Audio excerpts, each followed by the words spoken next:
onto paddy, then whatever methane is getting released, about 70% of that is consumed by this bacterium for its own survival and growth, thereby reducing the amount of methane that is getting released. Now again, if we sell a product saying that you please apply this, your paddy will release less methane, no money in that.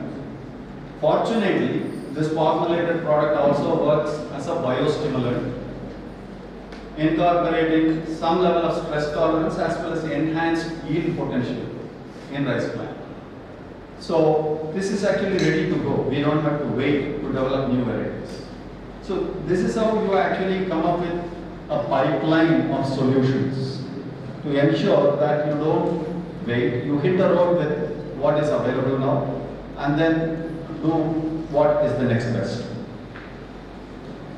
Our company actually has been developing genetically modified crops, but that is consciously put on hold right now, not because we don't believe in the science. It is because of the regulatory environment that is prevailing in India and in many other countries. So if there is no output expected from an investment, it is going to be very unwise to invest. So we have decided for the time being we will park all of those, but actually we have diverted all of those capabilities into doing gene editing related works. And again in the morning actually a lot of discussion happened about medicine, food and so on. So one of the gene edited crops that has been already commercialized in Japan, this can be very easily done by anybody else also who knows what to do, how to do, is tomatoes with enhanced levels of GABA. Now pharmacy students might know what GABA is.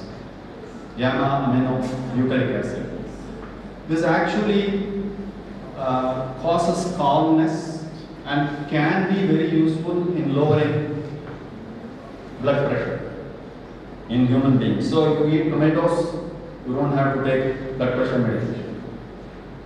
So that is actually a classic application of a technology. So rather than you giving something that probably is very difficult to appreciate the value for, these are very, very important. Again, the challenges, one of the challenges with these kind of products is the benefit is not visible, but you will have to experience it.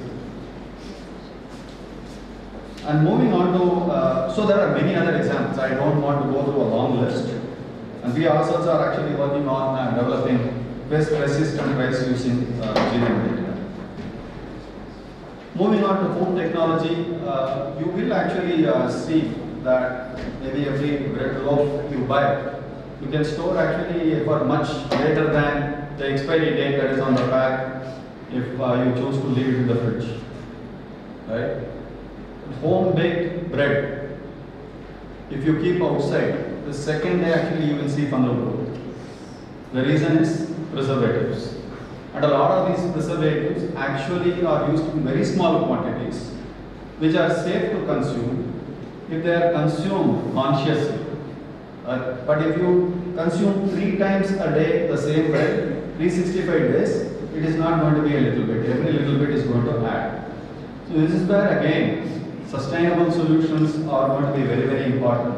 Now quite a few companies are working on bacteriocins and other types of molecules that have the ability to inhibit the growth of fungi on food products. And there is another category where actually people are packaging in materials in such a way that if the food is spoiled, the color of the packaging will change, alerting you that it is not safe to consume. So one is ensuring food is not getting spoiled. The other is to alert you when the food is spoiled. I will actually I have made a lot of notes, but I am not going to bore you with all of that. I will probably close with the anecdote I was alluding to.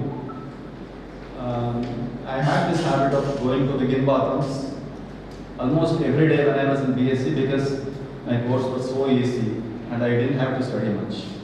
If I attended the classes, I don't have to read at all, I don't have to prepare for exams. So what do I do with all that? I'll go to the begin bathrooms, buy whatever books were on discount. One such book I bought was titled Mr. God, This is Anna, by an author simply called as Finn, F-Y-N-N. There are only 2 other books by the author, and I don't think he is a well-known author.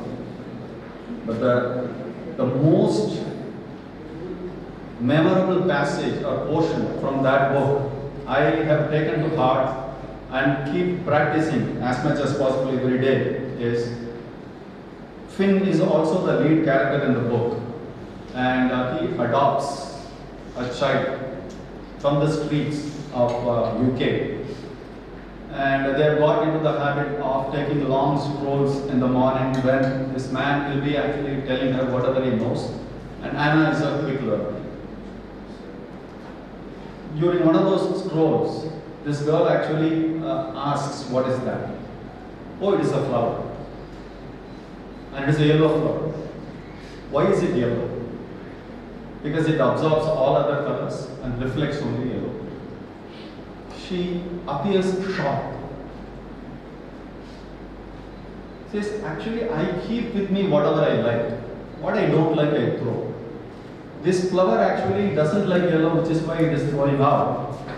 But we actually identify the flower by that color." See, we can have boring scientific explanations for why it is to be called yellow and all that. That is okay. But what I wanted to share here is looking at things from a very different perspective. That is what is going to be the game changer when it comes to innovation. Having that different perspective is going to be the key. Okay. So I will actually now request the panelists to take turns and share their thoughts.